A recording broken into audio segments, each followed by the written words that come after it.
Porous एक प्राचीन भारतीय राजा था जिसका क्षेत्र अब भारत और पाकिस्तान के पंजाब क्षेत्र में झेलम नदी हाइडस्पेस और चेनाब नदी एसेसिव्स के बीच के क्षेत्र में फैला हुआ था। उसका उल्लेख केवल ग्रीक स्रोतों में मिलता है। कहा जाता है कि वह साधारण कौशल वाला योद्धा था।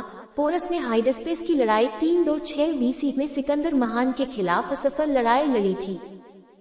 इसके बाद प्रभावित सिकंदर ने न केवल उसे अपने क्षत्रप के रूप में बहाल किया बल्कि उसे हाइपसिस व्यास तक दक्षिण पूर्व में भूमि पर प्रभुत्व भी दिया। 4-5 पोरस की कथित तौर पर 321 और 315 BC के बीच मृत्यु हो गई थी। 6 माइकल वित्सेल का अनुमान है कि पोरस पुरुष नामक वैदिक जनजाति का राजा था जो 10 राजाओं की लड़ाई में अपनी हार के बाद पंजाब में एक सीमांत शक्ति के रूप में अस्तित्व में था। 9, 10, 11 हेमचंद्र रायचौधरी इस पहचान से काफी हद तक सहमत थे। 8 पोरस ने हाइडस्पेस झेलम और एसेसिनेस चेनाब नदियों के बीच के इलाकों पर शासन किया। स्ट्रैबो ने इस क्षेत्र में लगभग 300 शहरों को शामिल किया। 16 तक्षशिला की पड़ोसी राजनीति के साथ उसका शत्रुतापूर्ण संबंध था। उसने अपने मामा उनके पूर्व शासक अम्भिराज की हत्या कर दी थी। 16 जब सिकंदर पूर्व की ओर प्रवास करते हुए सिंधु नदी को पार कर रहा था, संभवतः उद्भानपुरा में उसका स्वागत तक्षशिला के तत्कालीन शासक अम्भिराज के पुत्र ओम्फिस ने किया था। 6 वर्षों पहले वह सोग्डियाना में सिकंदर से मिलने गया था और उसके साथ एक सहयोगी की तरह व्यवहार किया गया था। ओम्फिस के शासन की पुष्टि की गई और उपहारों की भरमार थी, लेकिन एक मैसेडोनियन क्षत्रप को स्थापित किया गया था।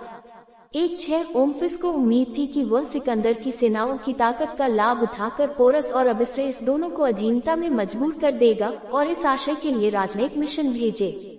6 जवाब में अबिस्रेस ने समर्पण की पेशकश की, लेकिन पोरस ने इनकार कर दिया, जिससे सिकंदर को झेलम के तट पर आमना सामना करना पड़ा।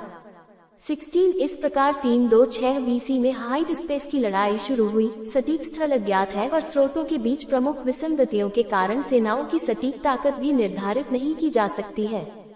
सिकंदर ने उन्हीं जहाजों का दोबारा इस्तेमाल किया जो पहली बार सिंधु नदी पार करने के लिए इस्तेमाल किए गए थे, लगभग 300 किलोमीटर दूर उद्भानपुरा में।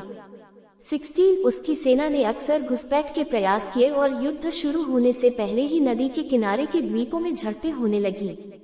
16 कुछ महीने बाद सिकंदर ने घने जंगलों वाले हेडलैंड्स में एक स्ट्राइक फोर्स के साथ जाने और पोरस की सुरक्षा को घेरने का फैसला किया।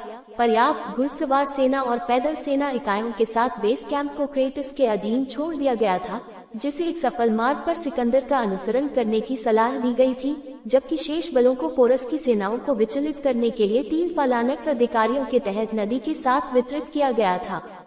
6 रणनीति सफल रही और उन्होंने भोर से ठीक पहले एक तूफानी रात में झेलम को बिना किसी बाधा के पार कर लिया। 6 पोरस के बेटे के नेतृत्व में रथों पर सवार घुड़सवारों के एक समूह ने घुसपैठ का पता लगाया और हमला किया, लेकिन सिकंदर की बेहतर घुड़सवार सेना ने उन्हें खदेड़ दिया। 6 सिकंदर के मार्ग के बारे में सूचित होने पर पोरस उन लोगों से निपटने के बारे में चिंतित हो गया जो पहले ही पार कर चुके थे, बजाय शेष बहुमत के मार्ग को रोकने के। 6 उन्होंने मैदानों में एक रक्षात्मक स्थिति ली, हाथियों के साथ पैदल सेना की इकाइयों को आगे की पंक्तियों में रखा और पंखों में घुड़सवार सेना और रथों को तैनात किया।